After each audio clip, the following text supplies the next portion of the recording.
Hello, everyone. My name is Lawana Ivory, and I am here to talk to you all about the journal article that I chose.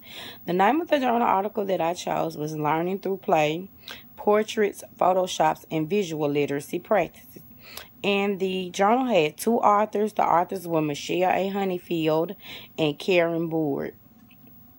The journal article was published August the 15th, 2015, and it was published in the ERIC Journal of Adolescence and Literacy.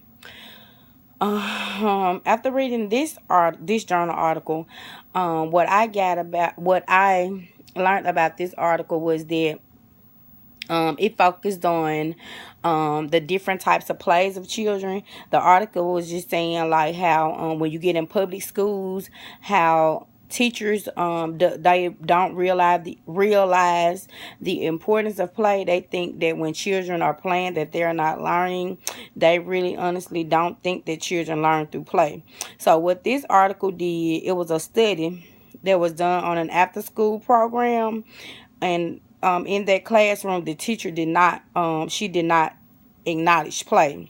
So the study, it looked at closely at several forms of play that the students engage in. And the four types of play that it focused on was text play, tool play, peer play, and role play. And doing all the students, they were divided up into each one of these categories, and what the students had to do, they were act out the type of play that they were assigned to. Say for instance, like in the article, it talked about how a student, she was the first student, she was assigned to text play. And with the text play, it was saying that with the text play, or it was just saying that the students she pretended to take a lot of pictures. She dressed up like in dress up clothes, and she pretended to take a lot of pictures of, she did like a photo shoot. And once she did that, she just talked about how, like in the dramatic play area, how the students would dress up. They dressed up, and then they pretended to be different people. Like, say for instance, like one of the students, she dressed up as a movie star. So what she did, she dressed up, she got on all her pretty dressed up clothes, and she had a photo shoot. So there was one type of play that the article focused on. The next type of play that the article talked about was the tool play. And with tool play, it was just saying like it was just saying how students pretend to have an object to finish their play. An example with that play was an example that I used in the write-up of my article was an example that I used was like when I see a child in the dramatic play area. And what that child does in the dramatic play area, that child pretends to have pretends like he or she is feeding her doll, but they have the doll, but they don't have the bottle. So it was just how they would just have to improvise, like they were pretending like they were actually feeding the child. And another type of play that it talked about was role play, and it was saying like with role play is often known as an identity play or character play. And another example that I used with role play was a child mimics what they sees. Say for instance, like if a child sees that their parent is in the kitchen cooking, then they would role play in the dramatic play area their parent, like they were their parent in the kitchen cooking. Or as far as like if a child is in a block area, or in the block area, and they see their dad or somebody outside working on a car, then they would pretend like they were mechanics. Another type of play that the article focused on was peer play. And with peer play, it was just saying that this type of play is when students emulate patterns that they observe in photographs and editing workshops. And it was just saying like with peer play, like I guess you just playing with your peers. The article also talked about when play is allowed to be children driven.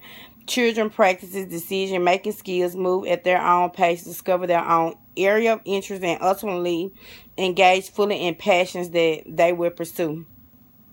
And I can really agree with that, because I really believe that students need to explore their own surroundings, and students need to be allowed to play.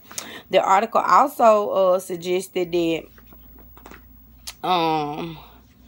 the findings of the article, it just said, it was saying that students, if they are allowed to play, then they will be more successful.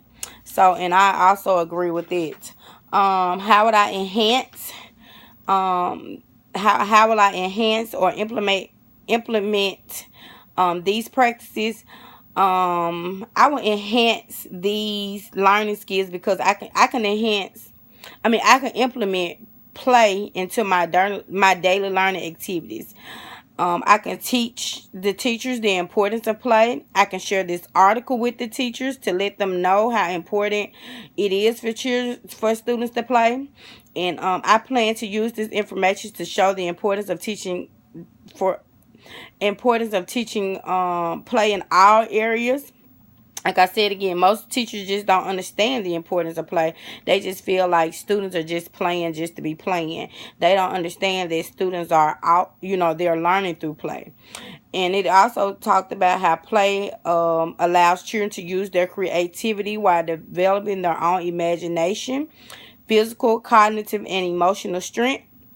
And it's also was talking about how important play is to a healthy brain development. And so it is very important to allow students to play. All play allows children to create and explores a world that they can master, conquering their fields while practicing adult roles, sometimes in conjunction with other children or adult caregivers. I agree. And the last question, my critique of this article. I felt like this article was very informative. The information that I learned in this article, I could really use it to enhance my teaching skills. I can let the teachers know how important play is, and the study it did it covered all of the basic necessities that I would need for play. And overall my expectation of this article was straightforward. This was a great article. Thank you.